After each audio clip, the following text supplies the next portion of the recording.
Hello friends, welcome to our channel फुर्सत में कुछ पल जिंदगी के।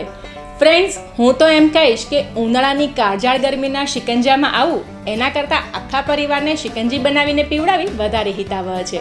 તો ફ્રેન્ડ્સ, આજે હું આપની સાથે શેર કરીશ નોર્થ ઇન્ડિયાના ફેમસ સમર કુલર શરબતે શિકંજવી એટલે કે મસાલા શિકંજીની રેસીપી અને ઇન્દોરની ફેમસ શાહી શિકંજીની રેસીપી કે જેની અંદર લીંબુનો બિલકુલ પણ યુઝ નથી કરવામાં આવતો.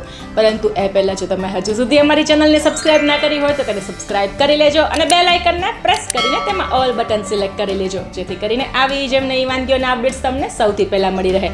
અને જો તમને અમારો રેસીપી વિડીયો પસંદ પડે તો વિડીયોને લાઇક કરવાનું, શેર કરવાનું અને નીચે કમેન્ટ બોક્સમાં કમેન્ટ करવાનું ના ભૂલતા, क्योंकि प्यार करते जाओ, शेयर करते जाओ, जिंदगी बहुत ही खूबसूरत है.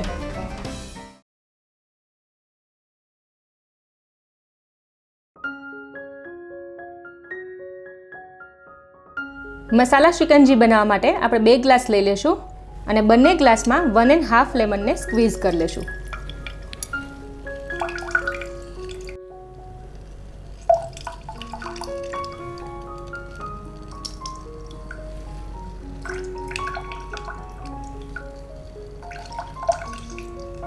ત્યારબાદ આપણે તેમાં 1.5 ટેબલ સ્પૂન શુગર એડ કરી દઈશું, જેને તમે તમારા ટેસ્ટ મુજબ વધારે કે ઓછી લઈ શકો છો. અને જો તમારે સોલ્ટી શિકંજી બનાવી હોય તો શુગરને તમે સ્કીપ પણ કરી શકો છો. ત્યારબાદ આપણે તેમાં પિંચ ઓફ નમક એડ કરી દઈશું. હાફ ટીસ્પૂન બ્લેક સોલ્ટ એટલે કે સંચર પાવડર એડ કરી દઈશું. હાફ ટીસ્પૂન શેકેલા જીરુંનો પાવડર એડ કરી દઈશું. હાફ ટીસ્પૂન મરી પાવડર એડ કરી દઈશું. અને લાસ્ટમાં 1/4 ટીસ્પૂન જિંજર પાવડર એટલે કે સૂંઠ પાવડર એડ કરી દઈશું. અને અહીંયા જિંજર પાવડરને બદલે તમે આદુને ખમણી અને તેનો રસ કાઢી અને 1 ટેબલ સ્પૂન જેટલો રસ પણ એડ કરી શકો છો. અને આ બધું હવે આપણે સરસ રીતે મિક્સ કરી લેશું, જેથી કરીને શુગર છે મેલ્ટ થઈ જાય.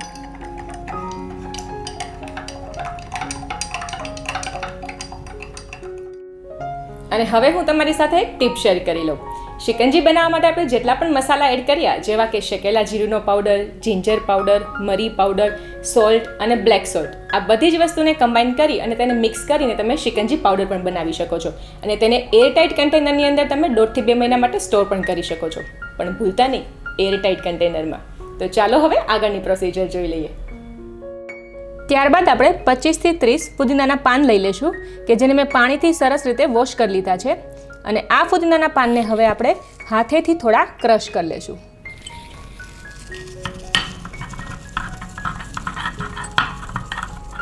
અને હવે આ ક્રશ કરેલા ફુદીનાના પાનને અરાઉન્ડ હાફ ટેબલ સ્પૂન જેટલા આપણે બંને ગ્લાસમાં એડ કરી દઈશું. અને ફ્રેન્ડ્સ, આ રીતે ફુદીનાના પાનને હાથેથી થોડા ક્રશ કરીને એડ કરવાથી તેની ફ્લેવર છે એ શિકંજીમાં એકદમ સરસ આવી જાય છે. અને હવે આપણે તેમાં 4 થી 5 આઈસ ક્યુબ્સ એડ કરી દઈશું.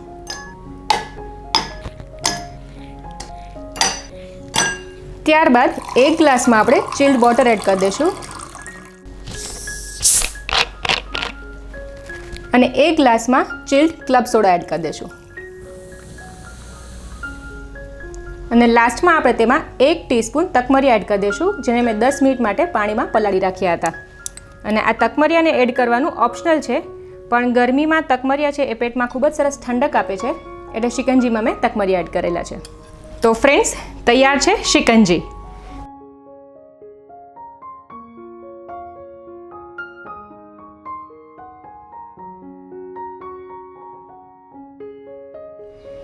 શાહી શિકંજી બનાવવા માટે સૌથી પહેલાં આપણે હંગ કટ પ્રિપેર કરી લઈએ.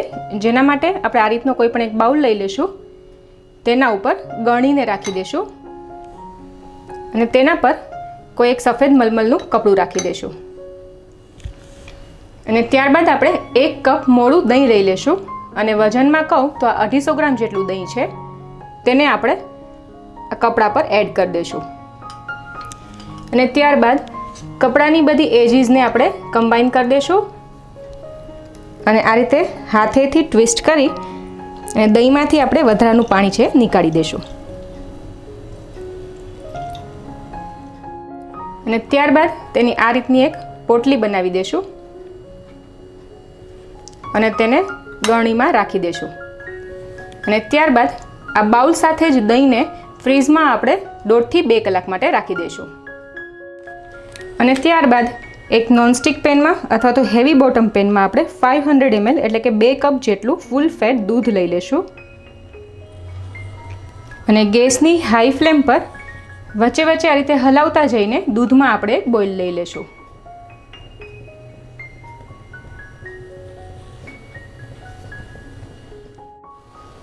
અને દૂધમાં આ રીતનું એક સરસ બોઇલ આવી જાય એટલે ગેસની ફ્લેમને આપણે લો કરી દઈશું. અને દૂધમાંથી આપણે 1/4 કપ જેટલું દૂધ અલગ નીકાળી દઈશું.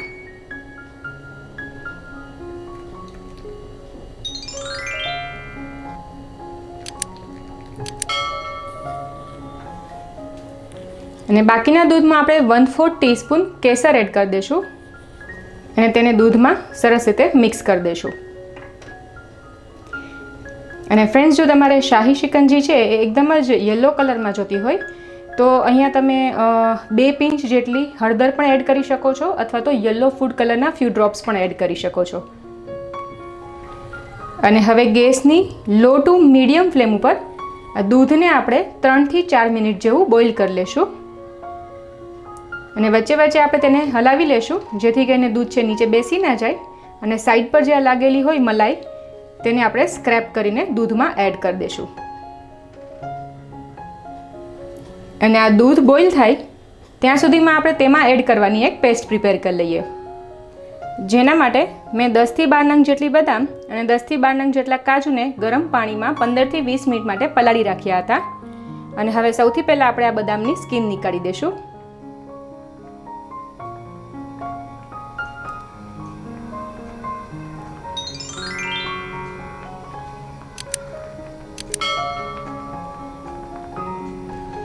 અને ત્યારબાદ આ પલાળેલા કાજુ અને બદામને આપણે મિક્સર જારમાં લઈ લઈશું અને તેમાં આપણે જે દૂધ અલગ નીકાળીને રાખ્યું હતું તેને એડ કરી દઈશું અને તેને ક્રશ કરી અને તેની એક કરકરી પેસ્ટ પ્રિપેર કરી લઈશું.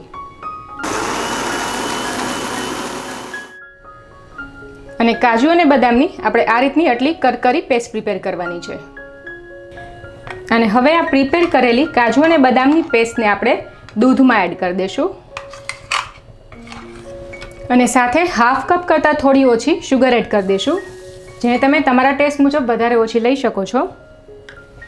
અને બંનેને દૂધમાં સરસ રીતે મિક્સ કરી દઈશું.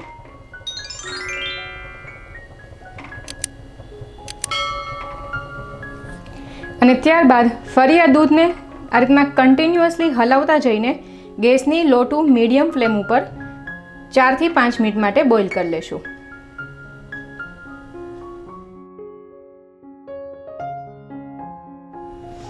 તો અરાઉન્ડ 5 મિનિટ જેવું બોઇલ કર્યા બાદ દૂધ છે સરસ થીક થઈ ગયું છે. આપણે તેની કન્સિસ્ટન્સીને ચેક કરી લઈએ, જેના માટે આ રીતના કોઈ પણ એક ચમચાને આપણે તેમાં ડીપ કરશું. અને તેની બેક સાઈડ પર જોઈએ તો દૂધ છે ચમચાની બેક સાઈડને સરસ રીતે કોટ કરે છે. અને આ રીતે આપણે તેમાં જો લાઇન ડ્રો કરીએ તો લાઇન છે ફરીથી કમ્બાઈન નથી થઈ જતી, મતલબ કે દૂધ છે એ પ્રોપર કન્સિસ્ટન્સીમાં આવી ગયું છે. તો હવે ગેસની ફ્લેમને બંધ કરી દઈશું અને આ દૂધને આપણે એક બાઉલમાં ટ્રાન્સફર કરી દઈશું. અને ત્યારબાદ વચ્ચે વચ્ચે આ રીતે હલાવીને આ દૂધ મિક્સરને આપણે રૂમ ટેમ્પરેચર પર ઠંડુ કરી લેશું. અને ખાસ ધ્યાન રાખશું કે દૂધને આપણે આ રીતે વચ્ચે વચ્ચે હલાવી લેશું જેથી કરીને તેના ઉપર જાડું મલાઈનું લેયર ના બની જાય. અને એક વખત આ મિક્સર રૂમ ટેમ્પરેચર પર ઠંડુ થઈ જાય ત્યારબાદ આપણે તેને રેફ્રિજરેટરમાં 1.5 થી 2 કલાક માટે ઠંડુ થવા માટે રાખી દઈશું.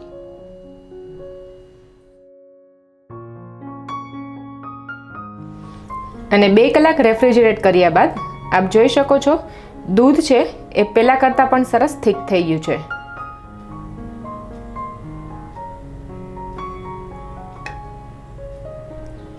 અને દહીં પણ એકદમ સરસ ડ્રાય થઈ ગયું છે.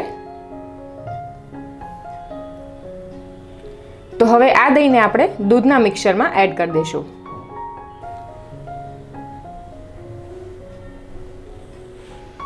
અને સાથે 1/4 ટીસ્પૂન એલચી પાવડર એડ કરી દઈશું અને 1 ટેબલસ્પૂન રોઝ વોટર એડ કરી દઈશું. અને અહીંયા રોઝ વોટરને બદલે તમે કેવડા વોટરનો પણ યુઝ કરી શકો છો. તો એ કેસની અંદર તમારે 1/4 ટીસ્પૂન કેવડા વોટર એડ કરવાનું થશે. અને હવે બધું સરસ રીતે વિસ્કરથી ફીણી અને દૂધમાં મિક્સ કરી દઈશું.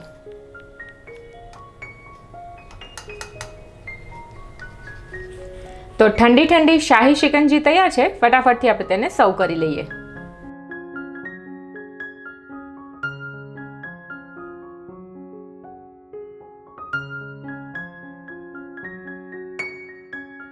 અને લાસ્ટમાં તેને કિશમિશ અને કાજુ, બદામ અને પિસ્તાના ટુકડાથી ગાર્નિશ કરીશું. તો ફ્રેન્ડ્સ, તૈયાર છે ઇન્દોરની ફેમસ શાહી શિકંજી.